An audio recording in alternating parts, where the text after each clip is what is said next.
여러분 안녕하세요. 나연수 목사입니다. 레위기 바르게 읽기 7번째 시간으로서요. 오늘부터는 하나님 나라 백성의 일상에 대해서 다루도록 하겠습니다.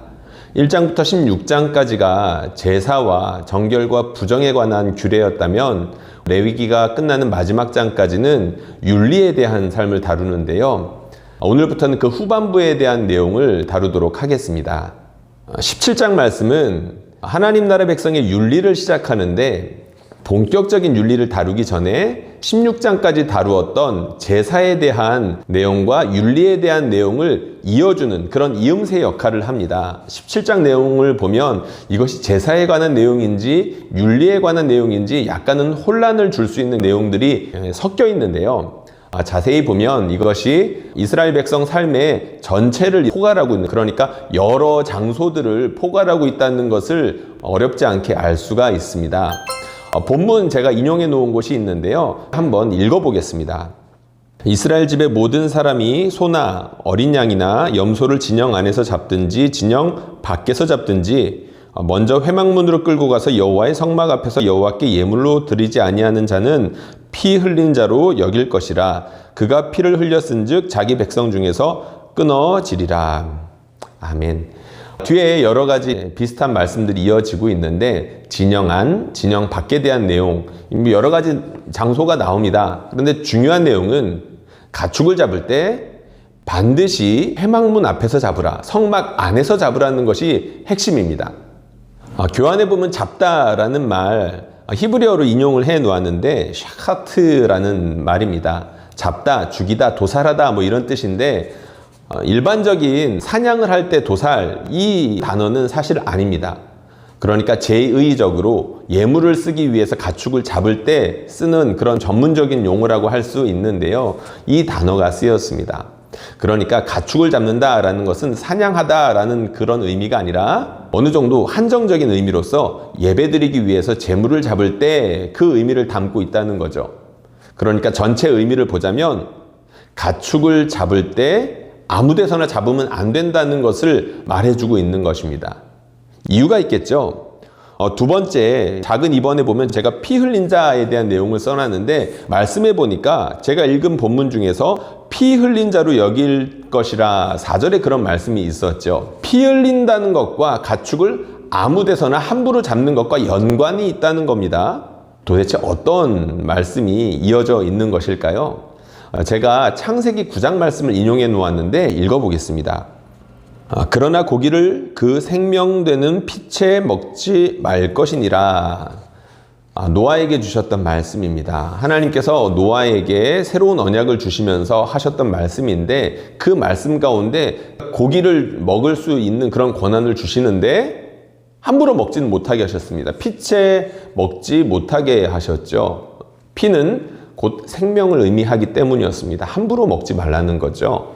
그러니까 이 가축을 잡는 것과 함부로 고기를 먹는 것과 연관이 있었던 것 같습니다. 그러니까 하나님께 제물을 드리기 위해서 정해진 장소에서 가축을 잡아야 되는데 오로지 자신의 욕심을 위해서 그 가축을 아무 데서나 잡을 수 있는 염려가 있었던 것이죠. 그런 이유 때문에 아무 곳에서나 고기를 잡는 일들을 하지 말아야 된다. 이런 이유가 분명히 있었던 것 같습니다. 그런데 더 중요한 이유가 있었던 것으로 보이는데 두 번째 보면 전에 음란하게 섬기던 숫염소라고 제가 써놓았습니다. 오늘 읽은 본문 중에 제가 읽지 않은 부분 있죠. 바로 그 다음 부분인데 6절과 7절 말씀입니다. 제가 한번 읽어보겠습니다. 제사장은 그 피를 회막문 여호와의 제단에 뿌리고 그 기름을 불살라 여호와께 향기로운 냄새가 되게 할 것이라. 그들은 전에 음란하게 섬기던 숫염소에게 다시 제사하지 말 것이니라. 이는 그들이 대대로 지킬 영원한 규례니라. 아멘. 여기 보니까 전에 숫염소에게 제물을 드렸다라는 표현이 나옵니다. 우상숭배했다라는 이야기겠죠. 레위기 전후로 해가지고 구체적인 예가 나오진 않는데 이스라엘 백성들 사이에서 마치 황금 송아지를 섬겼던 것처럼 숫염소를 상징으로 하는 어떤 우상을 섬겼던 일들이 어느 정도 흔하게 있었던 것으로 보입니다.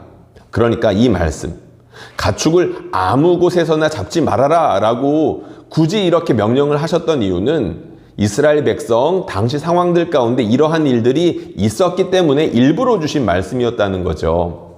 예배를 드리는 것처럼 비슷하게 보이지만 대상이 확연하게 달랐던 겁니다. 대상이 다르다 보니까 회막 안에서 성막 안에서 절차를 따르지 않을 가능성이 많이 있었겠죠. 숫 염소에게 다른 신에게 제사를 드리기 위해서 진영 밖에서 가축을 도살하는 일들이 왕왕 있었던 것이죠. 그거 하지 말라고 하셨던 겁니다.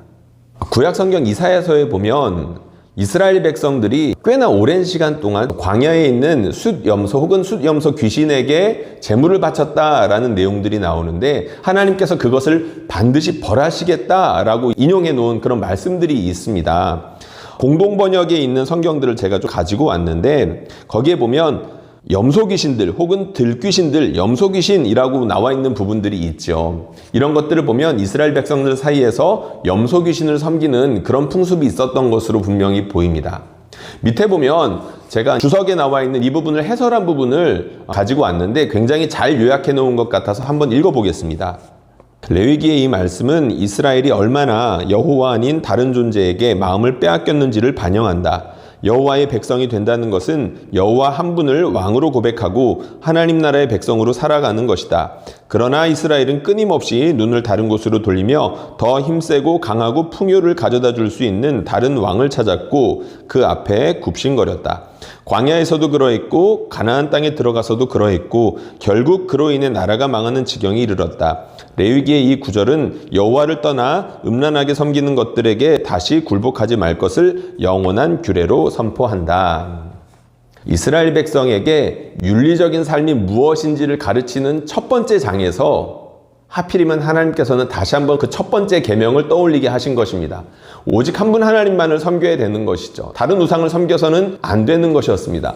그런데 이스라엘 백성들의 일상 깊은 곳에는 은밀하게 다른 신들을 섬기게끔 하는 그런 풍습들 혹은 습관들이 젖어 있었던 거죠.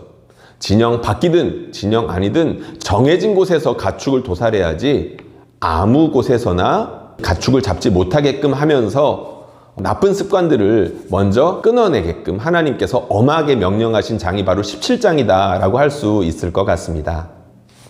그런데 17장에는 예전에 섬기던 숫염소에 관한 이야기 그리고 가축을 어디에서 잡아야 되는지에 대한 그런 규례만 있는 게 아니죠.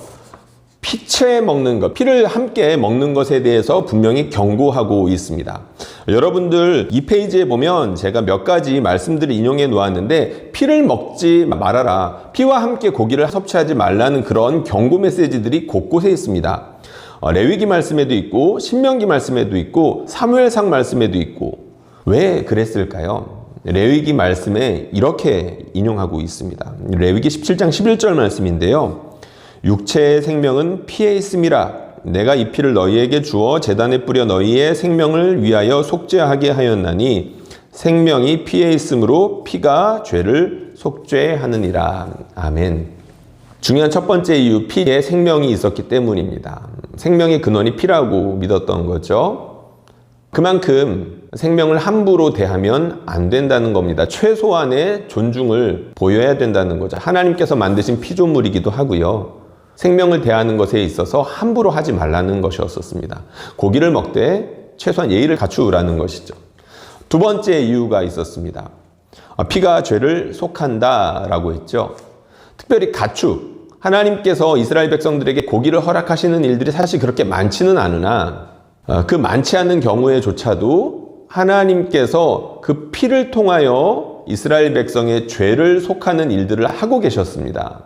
예배와 연관이 되는 부분이었다는 거죠. 함부로 대하면 예배의 영향을 반드시 미칠 수밖에 없었을 것입니다. 그러니까 우리 하나님께서 명령을 주시는데 고기를 먹을 때 피를 다루는 그런 과정과 자세가 포함이 될 수밖에 없겠죠. 우리 하나님께서 일상 가운데에서 어쩔 수 없이 예배와 연관되는 피에 대해서 주의하라라고 말씀하고 계신 것입니다. 마지막으로 사냥한 짐승에 대한 규례도 나오는데 짧게 지나가죠. 죽은 짐승에 대해서 역시 함부로 대하면 안 되었었습니다. 시체를 항상 조심해야 된다는 부분에 대해서 반복해서 말하고 있고요. 17장에 대한 내용, 가축을 아무 곳에서나 잡으면 안 된다는 것과 피채에 그것을 먹으면 안 된다는 것이 교훈하는 바가 있습니다. 여러분들 교환에 짧게 제가 적어 놓았는데요. 첫 번째는 생명의 소중함입니다. 강의를 하면서 제가 반복해서 했던 이야기겠죠. 하나님께서 지으신 피조물에 대한 최소한의 예의였던 거죠. 두 번째는 용서의 가치, 대속의 가치가 있었기 때문입니다. 예배와 일상 가운데의 부주의함 때문에 그것이 예배를 망칠 수 있는, 그러니까 우리가 피를 함부로 대하는 것 때문에 예배 가운데에서 일어나는 중요한 그 과정들이 침범을 받을 수 있었다는 겁니다. 함부로 생각할 수 있는 여지가 있다는 거죠. 피를 귀하게 여길 필요가 있었습니다. 그리고 예수님께서 놀랍게도 자신의 피를 먹고 마시는 것에 대해서 말씀을 하시죠. 반전을 이루는 것처럼 보입니다. 내 살을 먹고 내 피를 마시는 자는 영생을 가졌고 마지막 날에 내가 그를 다시 살리리니. 분명 하나님께서는 레위기 말씀을 통해서 피를 마시거나 피채 고기를 먹는 것에 대해서 엄히 경고하셨습니다. 예수님께서는 그런데 자신의 피를 먹고 마시라고 말씀하셨죠. 초대교회 성도들이 주변의 사람들로부터 받았던 오해가 바로 이겁니다. 저 사람들 끔찍하다는 거죠. 왜 피를 먹고 마시냐라는 실제 그런 오해들을 받았다고 합니다. 물론 초대교회 성도들이 피를 먹고 마셨던 것은 아니었고 실제 초대교회에서도 피채 고기를 먹는 것을 피했다는 그런 기록들이 성경에도 기록되어 있을 만큼 엄하게 다루었던 것으로 보입니다. 그런데 초대교회 성도들이 마셨던 것은 포도주였죠. 예수님의 피를 상징하는 포도주였었습니다. 예수님께서는 왜 그렇게 말씀하셨을까요? 비유였죠. 포도주를 마시는 것을 통해서 예수님의 피를 마신다라고 예수님께서 비유하셨기 때문이었습니다. 물론 비유에 그치지 않죠. 우리는 그 상징적인 사건을 통하여서 성령의 임재를 경험합니다. 예수님께서 명령하셨던 사건이기 때문이지요. 우리가 빵과 잔을 나누면서 예수 그리스도의 생명이 내 안에서 우리 안에서 역사한다는 것들을 깊이 느끼고 묵상할 수 있도록 예수님께서 이렇게 말씀하신 것이다, 이렇게 이해할 수 있을 것 같습니다. 그리고 18장, 여전히 논란이 되고 있는 그런 규례들이 있는 유명한 장이기도 하고 논란의 장이기도 하죠. 바로 성관계에 대한 내용들이 연속해서 나오는 본문입니다. 18장에 보면 제목으로 제가 금지된 성관계라고 적어 놓았는데요. 여러 가지 금지된 성관계를 연속해서 말씀하는 그런 장면에 앞서서 우리 하나님께서는 언약 관계에 있다라는 사실을 다시 한번 선포하시면서 구체적인 말씀들을 이어가시죠. 이 말씀, 나는 너를 애굽 땅 종되었던 집에서 인도하여 낸 내 하나님 여호와이니라. 출애굽기 10계명 맨 앞에 있는 말씀입니다.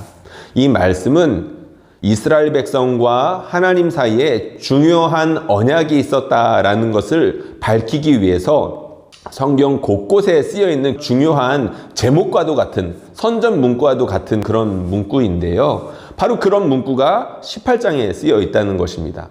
그만큼 하나님께서 하나님과 이스라엘 백성 사이의 관계가 어떠하다는 것을 한번 밝히면서 그 다음에 이어질 말씀들이 매우 중요하다는 것을 역설하고 있는 것이겠죠. 여러분들 교환에 제가 몇 가지 적어 놓았습니다. 하나님께서 모세를 통해서 그리고 이스라엘 선지자들을 통해서 이러한 말씀, 그러니까 나는 너의 여호와다 라고 말씀하시는 이유에 대해서 몇 가지 적어 놓았는데, 첫 번째는 이스라엘의 구속을 기억하는 겁니다. 하나님과 이스라엘 백성이 어떻게 언약 관계를 맺었는지, 하나님께서 이스라엘 백성을 어떻게 구원하여 주셨는지를 한번 생각나게 하는 그런 이유를 가지고 있다는 거죠. 두 번째, 하나님을 본받아 거룩하게 될 것을 요구하기 위해서 일부러 이런 말씀을 하신다는 겁니다. 나는 하나님이고 너희는 내 백성이야 라고 한번 짚고 넘어가는 거죠. 너희가 그만큼 책임이 있다는 것을 말씀하시기 위해서 사전에 이렇게 말씀을 하신다는 겁니다. 세 번째, 특정 율법을 준수하도록 동기를 제공함. 이어질 내용들이 더 중요하다는 뜻이겠죠. 우리 하나님께서 이스라엘 백성의 왕이 되시고 이스라엘 백성은 하나님을 신실하게 섬겨야 될 하나님의 백성이 되는데, 그 다음에 이어질 내용들, 나와 너희 사이의 관계가 이러이러하니까 구체적으로 이렇게 살아야 돼 라고 말하기 위해서 일부러 하나님이 어떤 분이시며 이스라엘 백성이 어떤 존재다라는 것을 맨 앞에 이렇게 제목처럼 붙이고 말을 시작하셨다는 것입니다. 그리고 또 중요한 말씀들이 나옵니다. 하나님께서 하나님은 어떤 분이고 이스라엘 백성은 어떤 백성인지를 말씀하시고 난 다음에 바로 구체적인 금지된 성관계를 말씀하시는 것이 아니라 이런 말씀을 하십니다. 제가 읽어보겠습니다. 너희는 너희가 거주하던 애굽 땅의 풍속을 따르지 말며 내가 너희를 인도할 가나안 땅의 풍속과 규례도 행하지 말고 너희는 내 법도를 따르며 내 규례를 지켜 그대로 행하라. 나는 너희의 하나님 여호와이니라. 너희는 내 규례와 법도를 지키라. 사람이 이를 행하면 그로 말미암아 살리라. 나는 여호와이니라.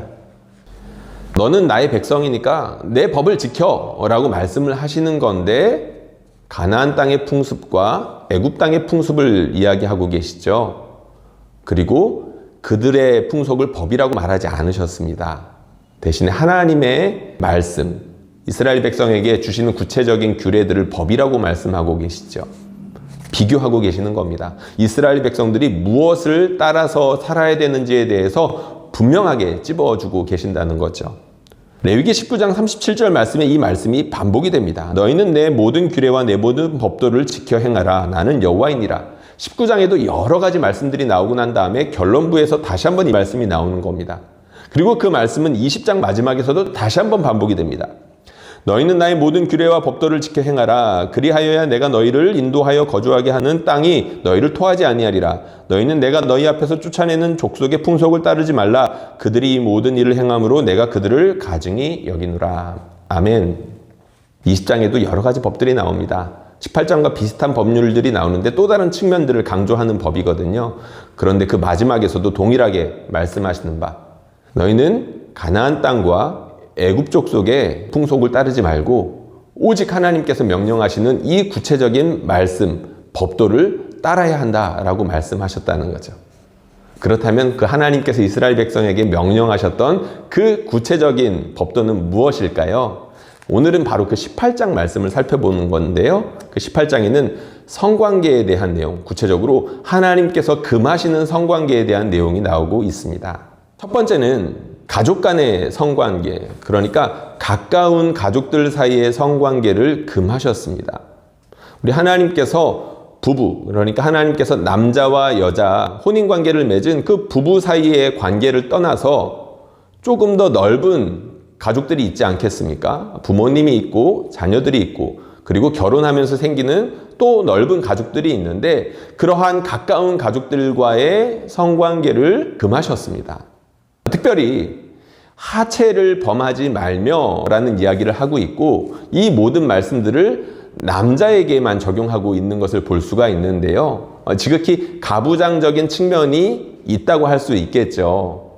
당시에는 아무래도 주도권이 남성에게 있었고 여성에게는 그런 가족 간의 권리라던가 아니면 힘이라던가 이러한 것들이 거의 없었기 때문에 하나님께서 남자 쪽에서 책임을 묻고 계시는 겁니다. 명령을 주시면서 이러해야 된다라고 하시는 건데 특별히 성관계에 있어서도 하나님께서 그러한 책임을 지우시는 거고 그것들을 지켜야 된다라고 말씀하고 계신다는 거죠.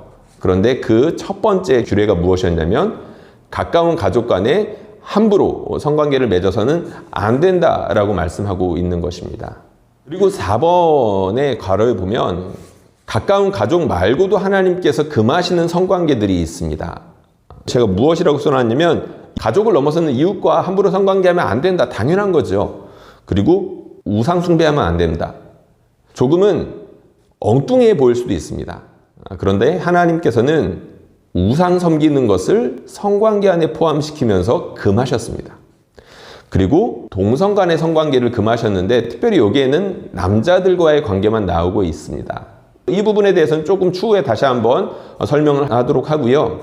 짐승에 대한 이야기, 그러니까 사람과 짐승이 교합하면 안 된다라고 하나님께서 말씀하고 계시는 거죠. 실제로 인용된 말씀을 제가 한번 읽어보겠습니다.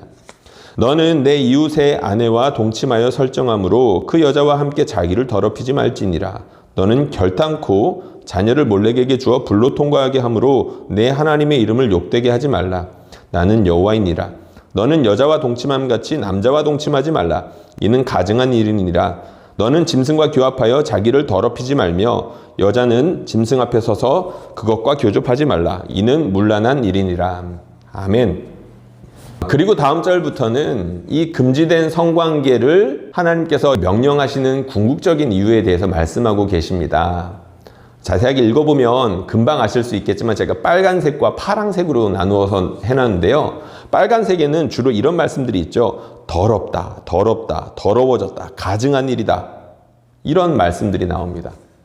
하나님께서 금지하는 성관계의 모습들, 하나님 앞에서 더럽다는 겁니다. 가증하다는 겁니다. 하나님께서 얼마나 강력한 단어들을 사용하고 있는지 어렵지 않게 알 수 있죠. 그리고 파란색 단어들은 어떤 것입니까? 벌하고, 토하고, 끊어지고. 우리 하나님께서 이렇게 벌하신다는 것입니다. 이 시대에 마치 하나님처럼 받아들여지는 사실이 있습니다. 사적인 일들에 대해서 개입하지 말라는 것이죠. 자신의 즐거움이 최고의 가치라는 그런 잘못된 이상한 가치관입니다. 정말로 그렇습니까? 근데 하나님께서는 그렇지 않다라고 지금 여기서 말씀하고 계시는 거죠.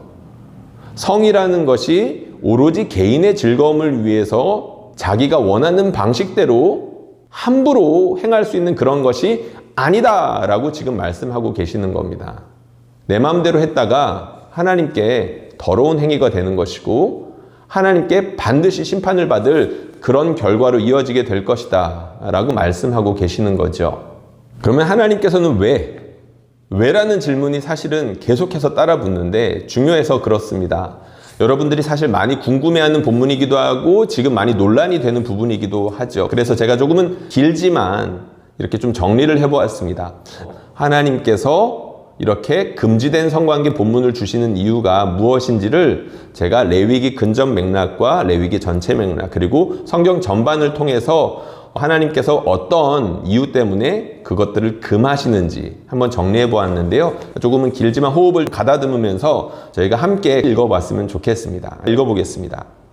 레위기 18장에는 각종 성행위에 대한 금지 규례가 나옵니다. 먼저 이 말씀을 이해하고 적용하기에 앞서 구약의 율법을 21세기를 살고 있는 우리에게 문자적으로 적용하는 것은 무리가 있다는 것을 알아야 합니다. 모든 율법은 이스라엘 백성의 상황과 환경에 따라 주어졌기 때문입니다. 그러나 하나님께서 명령하신 근본 취지를 아는 것은 매우 중요한데 그러한 근본 취지는 오늘날에도 매우 중요한 신앙의 원리가 되기 때문입니다. 하나님께서 가까운 가족 간의 성관계를 금하시고 부부 밖의 성관계를 금하시고 동성 간의 성관계를 금하시고 짐승과의 성관계를 금하시는 이유는 무엇일까요? 첫 번째는 경계를 지키는 것입니다. 정결과 부정을 다루는 레위기 11장에서 15장을 보면 그 기준이 하나님께서 만드신 원래의 모습 혹은 정하신 경계였다는 것을 알 수 있습니다. 창세기 1장에 나오는 각각의 종류별로 세상의 피조물을 지으신 것, 각종 짐승의 정결과 부정을 가르는데 중요한 기준이 되었던 것으로 보이고 하나님께서 지으셨던 원래의 모습에서 상하거나 유출이 되는 것 역시 부정하게 되는 중요한 원인이었습니다. 하나님께서 만드셨던 원래의 모습, 사람과 다른 피조물, 남자와 여자의 질서를 존중하고 조화롭게 하고 풍요롭게 만드는 가장 기본은 경계를 지키며 성을 누리는 것이었습니다. 또한 가까운 가족의 경계를 넘나들며 성관계를 하거나 이웃과 성관계를 하는 것은 최소한의 경계를 허물어 가정과 공동체를 무질서한 다툼의 장으로 만드는 행위가 되었던 것입니다. 두 번째는 존중하는 자세입니다. 성은 하나님께서 주신 큰 선물이지만 상대방을 존중하는 마음과 자세가 반드시 필요합니다. 오로지 자신만의 즐거움을 위해서 타인의 마음과 상태를 존중하지 않는다면 성은 무서운 폭력으로 바뀌고 맙니다. 힘이 센 남성이며 가장이라고 해서 가족의 경계를 허물면서까지 성으로 학대한다면 가정은 순식간에 지옥으로 바뀌게 될 것입니다. 그 대상이 이웃이 된다면 그 이웃뿐만 아니라 그 이웃의 가정까지 모조리 고통을 당할 것입니다. 성경은 처음부터 남자와 여자의 동등하면서도 존중하는 사랑을 바탕으로 하는 결혼에 대해서 강조했습니다. 하지만 인류의 역사는 개인과 특정 집단의 힘의 우세를 앞세워 타인의 성을 착취하는 행위를 멈추지 않았습니다. 예수님은 남성이 힘을 앞세워 여성을 착취하는 결혼 생활에 대해서 비판하셨습니다. 심지어 남성이 마음으로 여성을 성적인 도구로 사용하는 것을 매섭게 비판하셨습니다. 동시에 남자와 여자가 사랑하는 마음으로 한 몸을 이루는 것이 하나님의 뜻이라는 것을 강조하셨습니다. 레위기 18장은 나는 여호와 너희의 하나님이라는 명제로 시작합니다. 이것은 성관계가 단순 사람의 은밀한 즐거움에 머무는 것이 아니라 하나님을 경외하는 마음과 행동의 부분으로서 이루어져야 함을 강하게 보여줍니다. 하나님은 우리의 생각과 은밀한 행동까지도 관심을 가지고 계십니다. 하나님은 우리 일상 전체를 거룩하게 바꾸어 나가시기를 바라시고 우리가 섬기는 교회가 거룩한 공동체가 되기를 간절히 바라시며 그로 인하여 세상을 그렇게 회복하시기를 바라십니다. 부족하지만 한번 정리를 해보았습니다. 하나님께서 성에 대해서까지 관심을 가지고 계십니다. 우리의 하나님이시기 때문에 그렇습니다. 시청해 주셔서 감사하고요. 이어지는 계속되는 레위기 말씀에 관심을 가져주시고 경청해 주시면 고맙겠습니다.